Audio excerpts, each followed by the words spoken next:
sebagai wong desa ya, tetapi saya ini cinta mati itu untuk NU itu dari semenjak lahir sampai mengenal Alif Bata, katakanlah.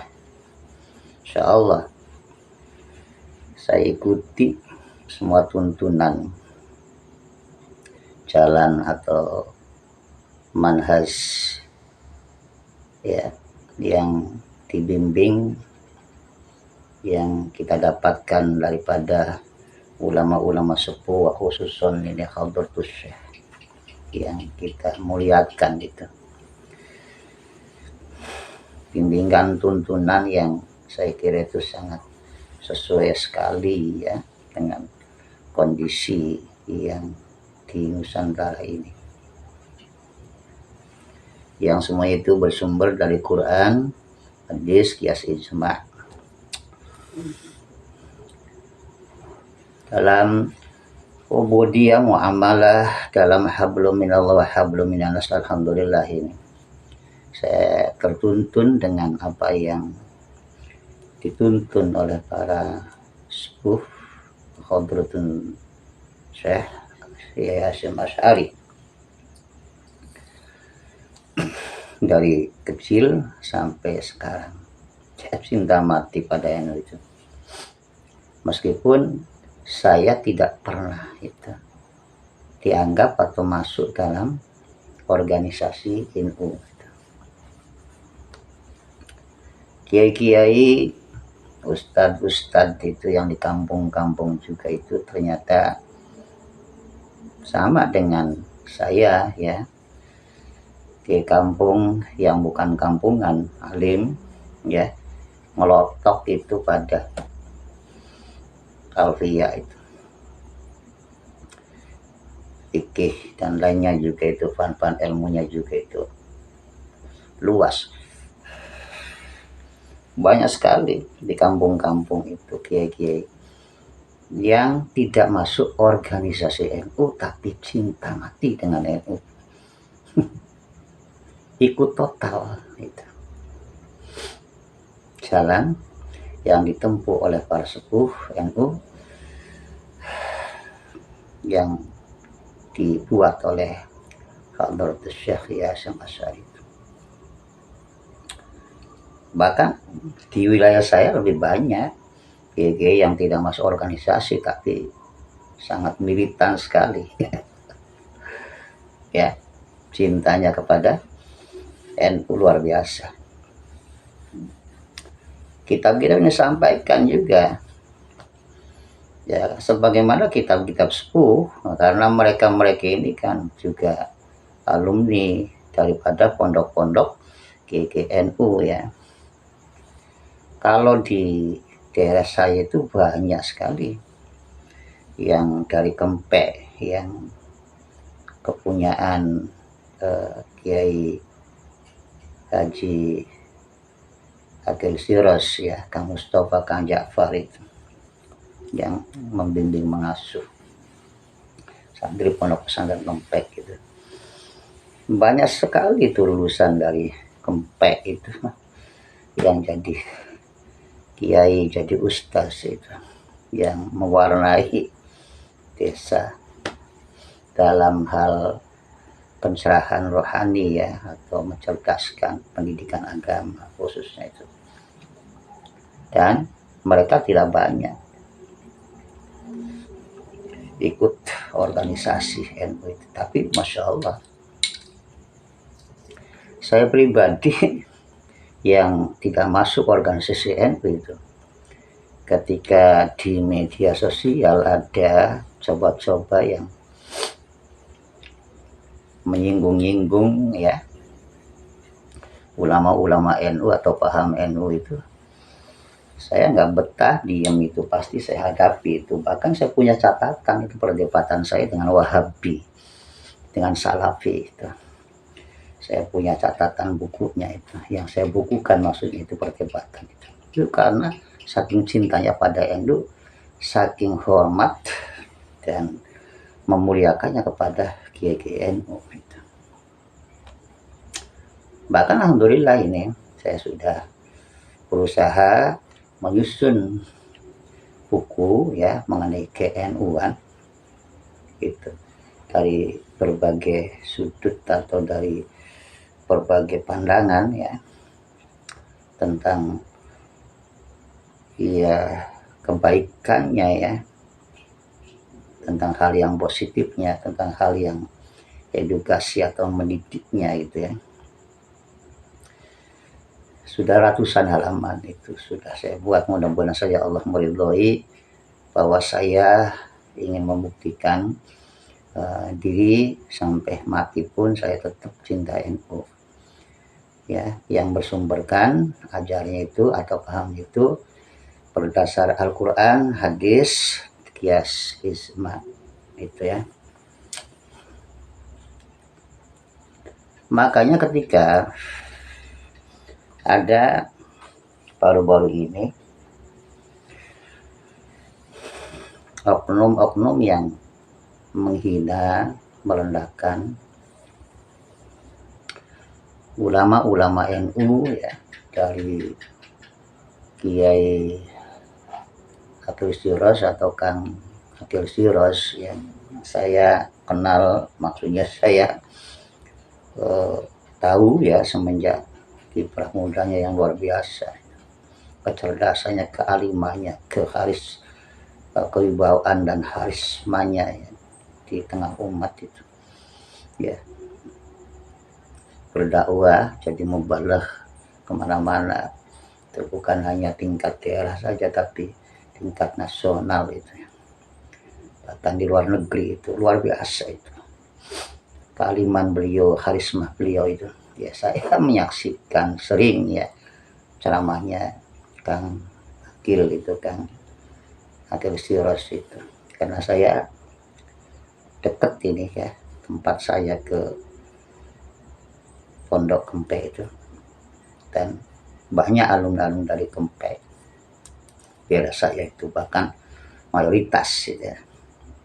Mereka menjadi ke kampung yang tidak kampungan tapi berwawasan luas gitu, dari Ustadz.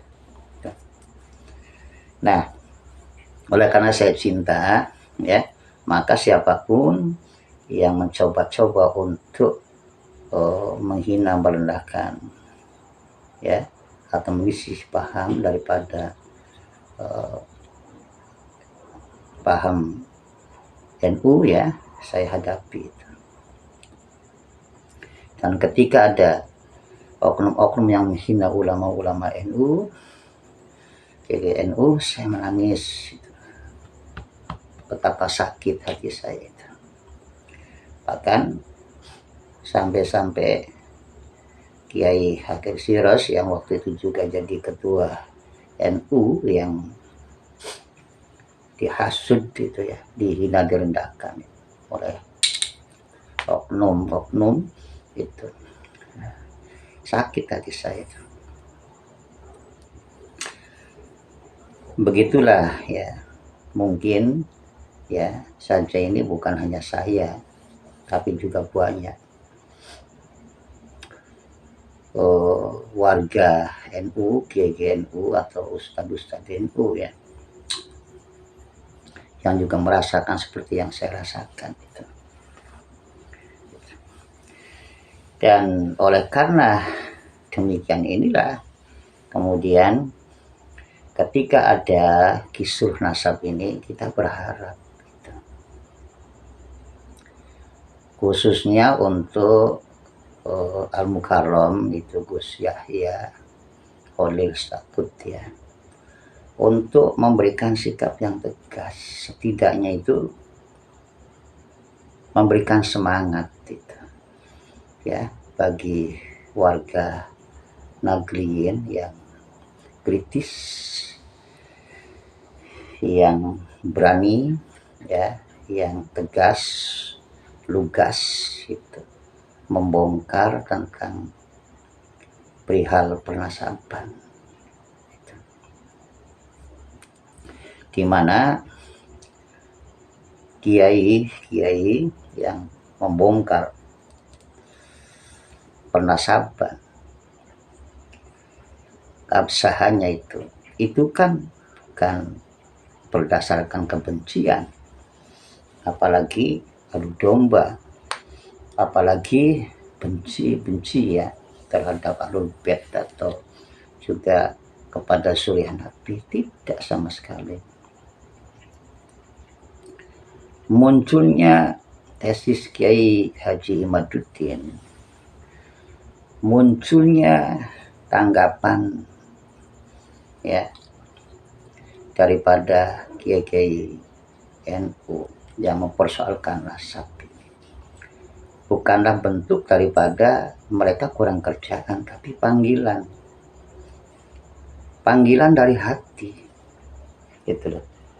Dimana dengan kasat mata kita sering mendengar dan melihat ada beberapa oknum yang mengaku cucu, yang mengaku Ahlul Bait, yang mengaku zuriat Kanjeng Nabi SAW di mana-mana, tetapi perilakunya jauh sekali dengan tuntunan Kanjeng Nabi. Bahkan mohon maaf itu ya, kesombongan itu kan perilaku iblis.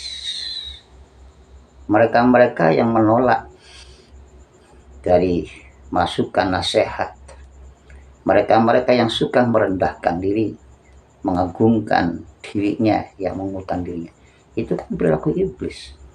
Waqtul haq wa khamtun nas, suka merendahkan yang lain, mengunggulkan dirinya sendiri, merasa kasta yang paling tertinggi.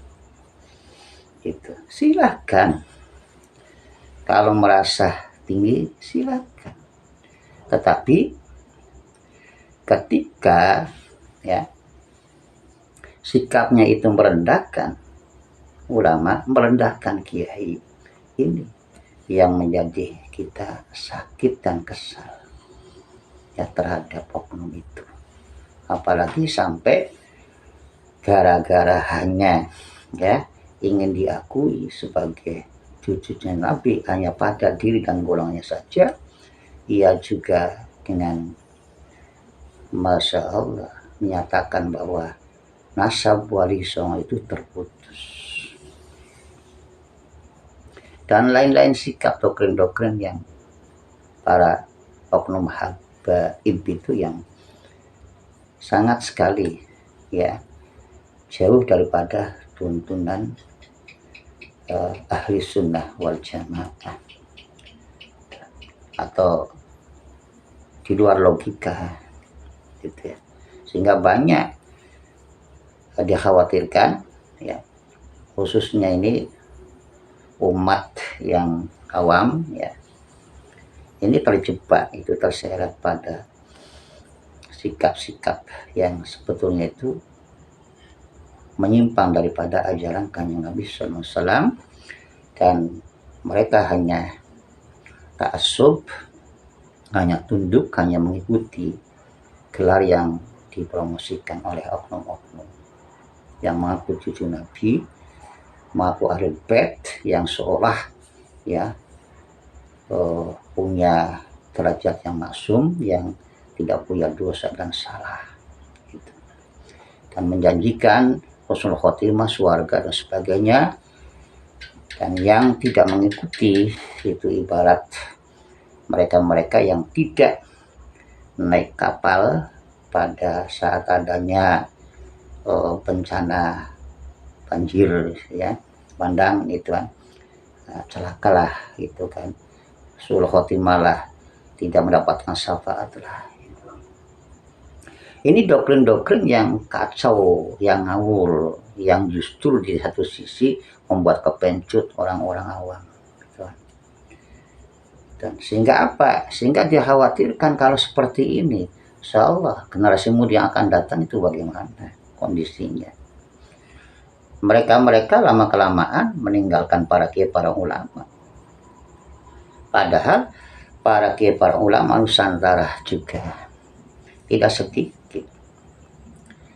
yang juga punya silsilah nyambung ke Rasulullah lewat jalur warisan, diakui atau tidak oleh para habaib. Itu sudah banyak fakta yang punya dasar. ke Kanjeng Nabi lewat jalur waris songo. Jadi kiai atau ulama juga ya boleh jadi adalah ahlul bait atau zuriyah Kanjeng Nabi, atau bila ia mau gelar habaib layak juga dia bergelar habaib itu, gelar habib gitu ya.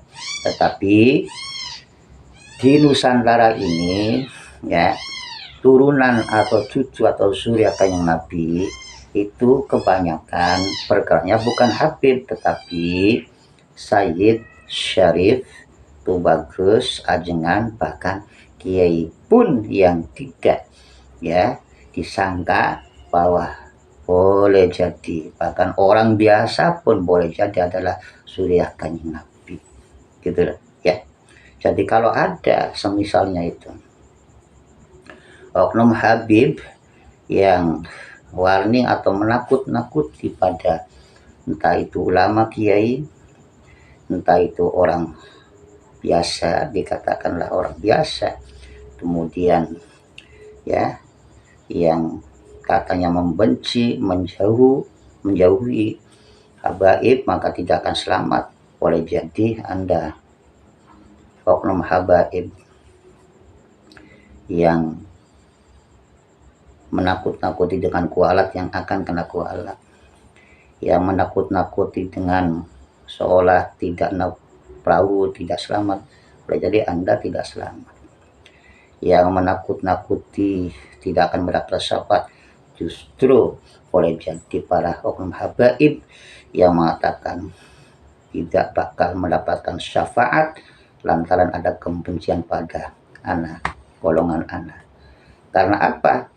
Yang dihina, yang direndahkan itu juga adalah boleh jadi zuriyah dan ahlul baitnya Kanjeng Nabi Shallallahu Alaihi Wasallam.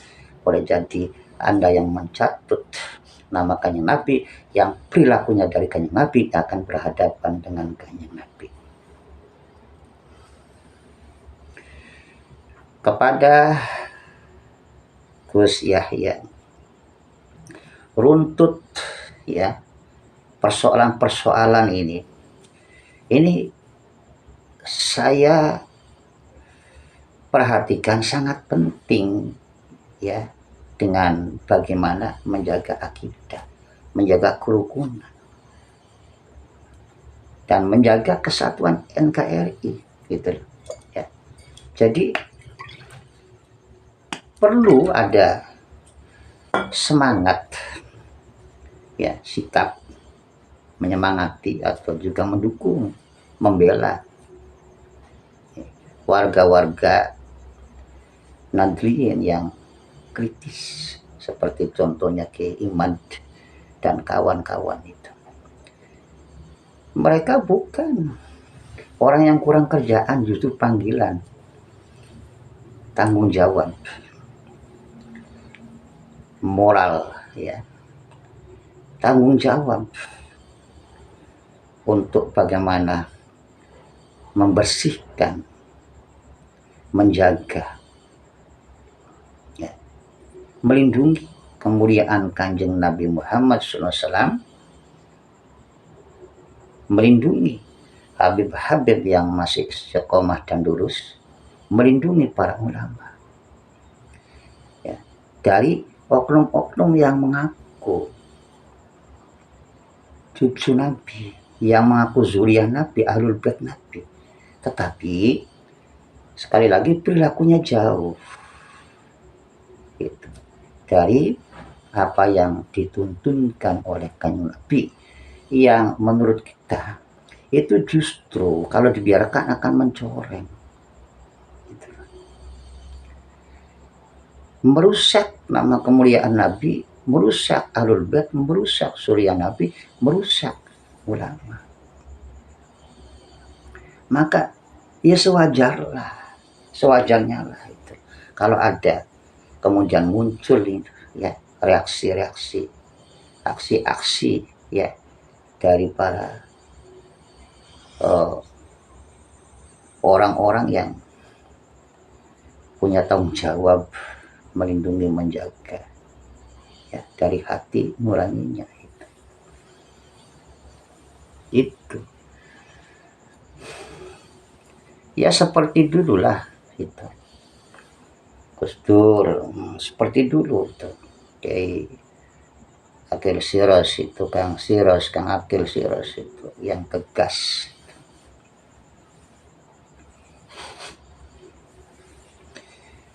Dari sini mohon dengarlah, tanggapilah kegelisahan, keprihatinan harus bahwa mereka adalah orang-orang pecinta NU ya, yang tidak masuk dalam organisasi itu lebih banyak daripada yang masuk organisasi. Kiai kampung banyak sekali yang tidak masuk organisasi, tapi sangat ya setia itu menyebarkan dan mengamalkan ajaran para sepuh NU, khususon itu ajaran Hadratus Syekh. Jadi begitulah Gus ya, kita bukan untuk membuat persoalan, tetapi justru persoalan ini harus cepat diselesaikan gitu. Karena apa? Kalau tidak diselesaikan akan berlarut-larut ini. Akan dikhawatirkan justru akan terjadi perpecahan makin meluas. Dan sekali lagi yang mempersoalkan masalah nasab itu bukan mereka-mereka orang yang kurang kerjaan, tetapi ada rasa tanggung jawab untuk bagaimana menjaga akidah, untuk bagaimana menjaga kemuliaan Kanjeng Nabi, kemuliaan Ahlul Bait kita, kemuliaan Suriah dan kemuliaan para ulama, termasuk juga marwah daripada ulama-ulama sepuh NU dan warga NU, ulama NU, baik itu yang masuk dalam organisasi maupun yang tidak masuk dalam organisasi, yang sekarang itu banyak ya mengalami hinaan dan direndahkan oleh oknum-oknum yang mengaku cucunya Kanjeng Nabi. Dari sini Gus ya, kita mengetuk itu panjenengan untuk ya tolong berilah semangat itu untuk saudara-saudara kami yang sekarang itu sedang mencari kebenaran, bukan mencari pembenaran. Kebenaran tentang keabsahan nasab ini pada mereka itu atau tidak, sah bersambung atau tidak gitu. Ya karena perilaku tadi gitu yang tidak sesuai dengan jalan Kanjeng Nabi gitu. Ya kasar, barbar, suka caci maki, sombong juga. Apakah itu yang diajarkan Nabi? Saya kira tidak. Silakan kalau itu perilaku sendiri ya, monggo tanggung jawab sendiri. Tetapi ini lagi-lagi gitu ya, dalam ceramahnya gitu kerap kali justru mengunggulkan, merasa diri paling unggul, paling atas gitu ya, paling mulia gitu ya. Kemudian iya kiai dihina, direndahkan gitu. Masya Allah itu Gus, padahal kita kan diajarkan oleh Allah sendiri, inna akramakum indallah atqakum, jelas itu diajarkan oleh Allah dengan ayat yarfa'illahu alladzina amanu minkum walladzina utul ilma darajat, jelas itu derajatnya para ulama itu. Warasatul jelas itu, warasatul anbiya itu dipercaya ya. Dan para ulama itu kan yang paling mendekati derajat kenabian adalah ulama itu. Jadi bagi pandangan kita ya, siapa yang tinggi itu, yang mulia maksudnya itu, tidak ada masalah kasta, tetapi masalah ketakwaan, masalah ilmu. Karena dari ilmu itu kita diajarkan oleh Allah, ditunjukkan oleh Allah, innama yakhsyallah min ibadil ulama, hanya ulama. Tetapi kenapa gitu loh, ada oknum-oknum yang dengan jumawahnya merendahkan ulama, merendahkan kiai gitu loh, bahkan kiai NU itu loh. Dan saya tidak masuk dalam organisasi ini, tetapi saya orang NU, sakit, saya kesel, saya beresi itu maksudnya itu gitu. Dan sekarang umat NU itu membela kiai, membela ulama itu loh. Dengarkan ini gitu. Terus hargai ini gitu. Semangati. Kalau masalah barokah, saya kira itu kan masalah ya apa maknun ya, itu masalah-masalah. Saya kira kalau selama maksud itu bagus itu kan, insya Allah itu berkah tidak akan putus. Bukan berarti kemudian kita ngelaporkan, membiarkan hal-hal yang tidak ada persesuaian dengan aturan Kanjeng Nabi gitu.